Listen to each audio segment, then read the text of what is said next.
How's it going? um, yeah, you can sit wherever you want. I made Justin come over here to kind of hold my hand through this because I'm not really I can talk to people when I'm on stage pretty well and like one on one, but when I feel like I'm talking to a bunch of people, I get a little nervous. So he's here as moral support.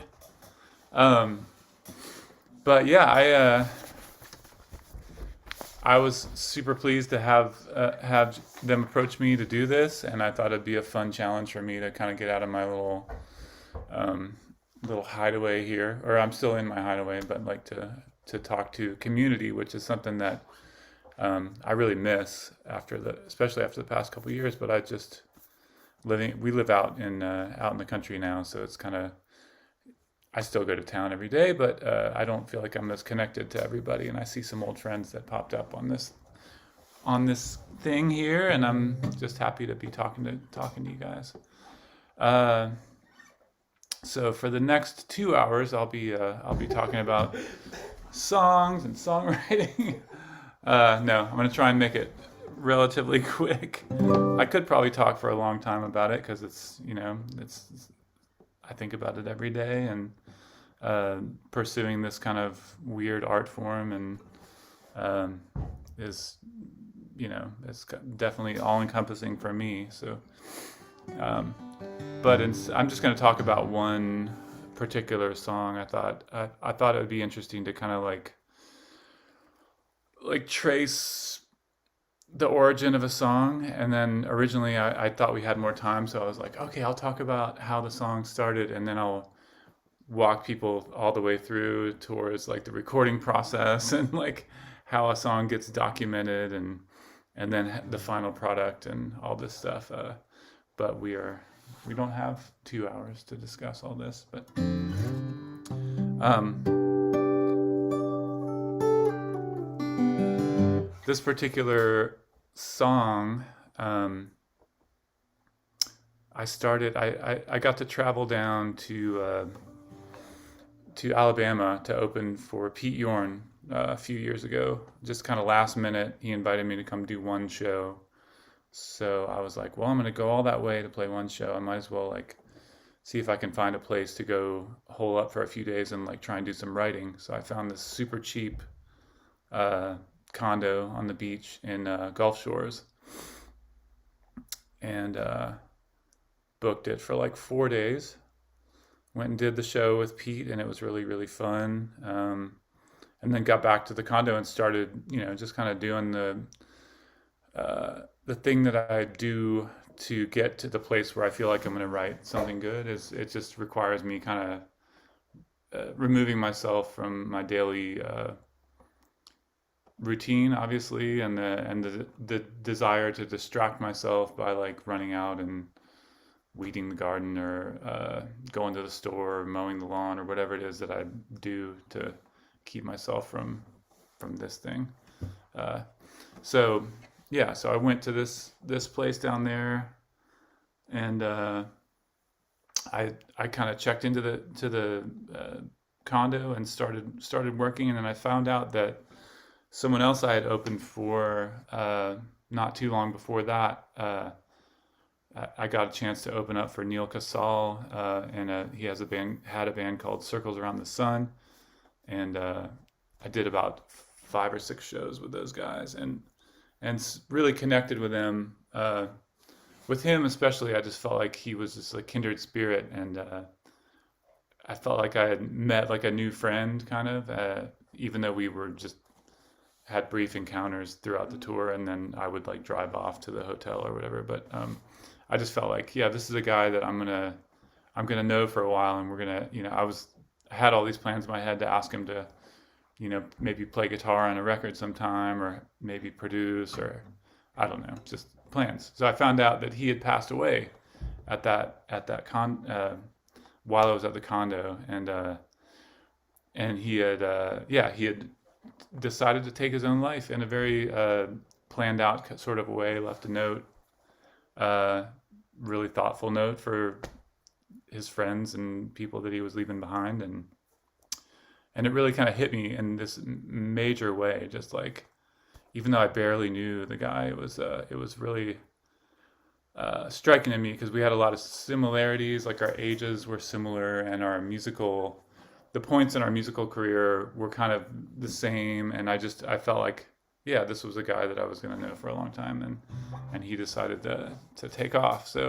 Um, so there I was, like with my guitar in a weird place, and just kind of thinking about writing and getting in that place where my thoughts kind of can flow uh, freely. And I have these techniques that I do where I'll like, usually at night, I'll like mess around on the guitar and like mess with open tunings and come up with little chord progressions and ideas, and kind of like really cut loose at night.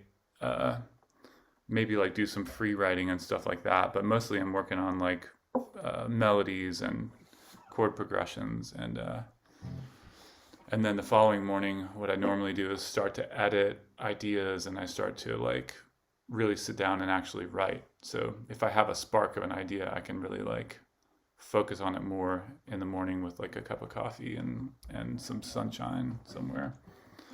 Uh, but that night, I was sitting on the little deck overlooking the ocean in my $85 condo that I had found, and the sun was going down, and I looked out and I saw a flare, what I thought was a flare, go off on kind of off to the side out in the water, and I was like, oh, that's pretty wild. Like, what do people do when they what are you supposed to do if you really see a flare? Like, are you supposed to call somebody, and like, is that, like, is somebody in trouble out there? And what am I supposed to do here? I don't know I'm not a, I don't live on the coast. I don't know the rules of that situation, but I knew that possibly I had seen uh, some sort of signal that somebody was in trouble,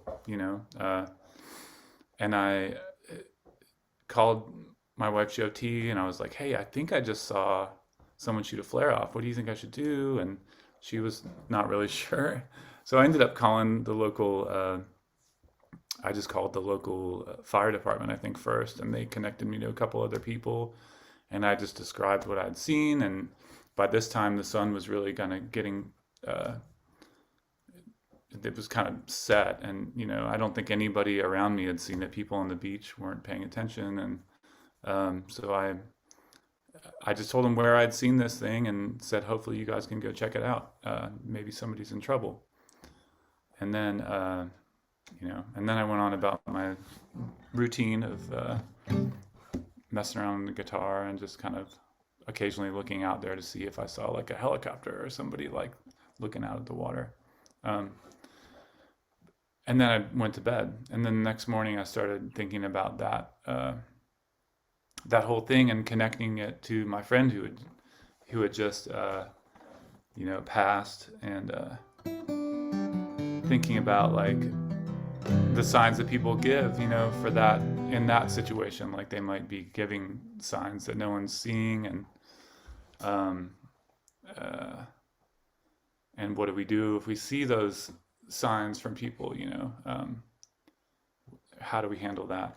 Uh, so yeah, I started writing, and just like I've gotten into this thing lately where I used to have notebooks that were like bound notebooks that I would write in, and that always felt too uh, official or whatever. So I started buying 3-ring binders and filling them with just tons of paper, so I can write and write and write and write and write, and then go back and find the good ideas, and then write those down again, and then keep doing that until I get like the essence of what I think is an honest song. And that's kind of like what I really go for, is like lyrics that feel honest and important to me enough to want to sing them over and over again to people. So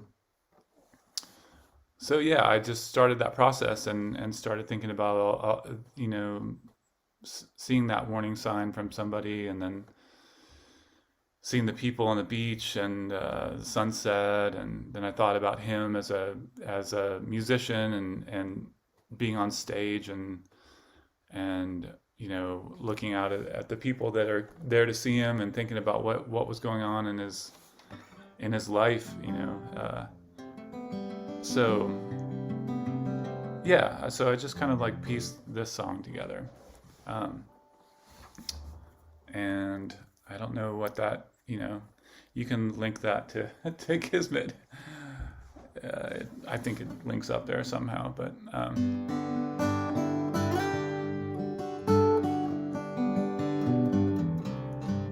so I'll play the song now. I think I maybe talked enough. I don't know. And it's a new song. I just finished recording a new record, and it's one of the songs that'll be on this new record.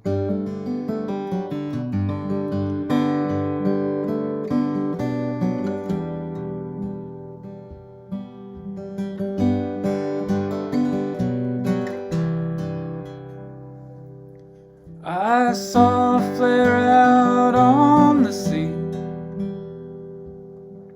Somebody out there signaling,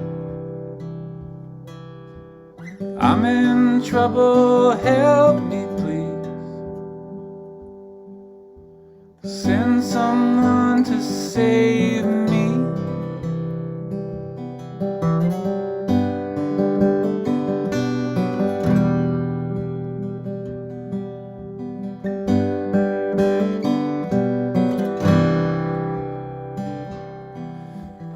On the beach, a gathered crowd. Everyone was looking out, dazzled by the colored clouds.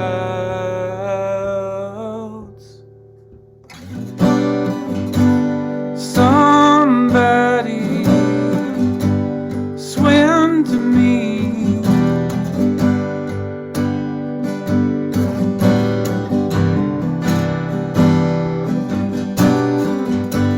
Somebody swim to me.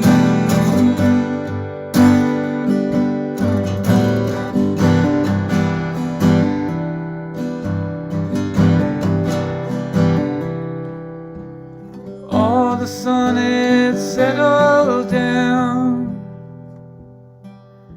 beneath the ocean water. The colors were all fading out and giving into darkness.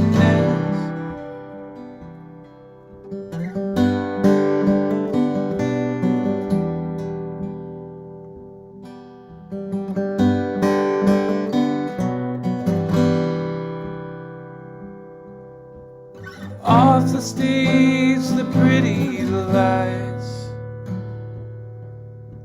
reflected back in all their eyes,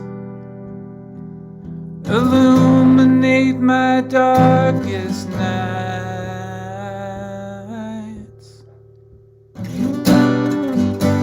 Somebody swim to me.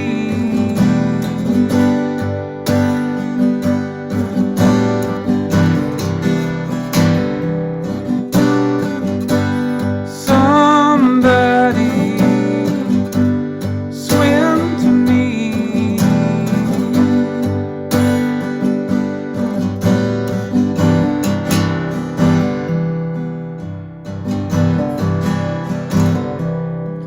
I live for her, I live for you.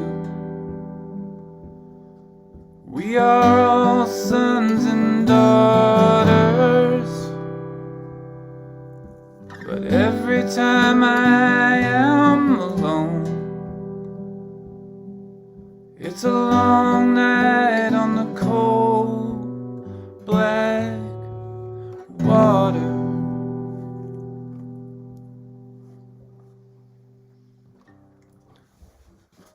So that's the song.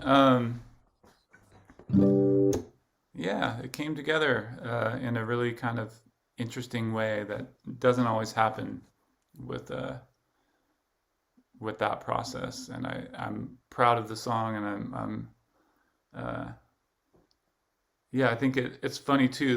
The longer I sit with something that I've written, especially when it is connected to something like that, they even like give me meaning like after I've written them. Like I'll read more things into the lines, or if I'm singing them to people in the audience, if I'm doing a show or something, a lot of times uh, the words will take on new meanings as I'm singing them to folks, and that's to me the importance of really working on your craft. If you're into music and you're into writing songs, really like trying to get to the essence of something, and making sure you're being like honest about your lyrics, so they stay with you, and it's not just something that's kind of just tossed out there. Like it for me, that's what my songwriting is. It's a way to like capture something in the most kind of pure way I can, and then be able to share it with other people. So hopefully that came across to you guys.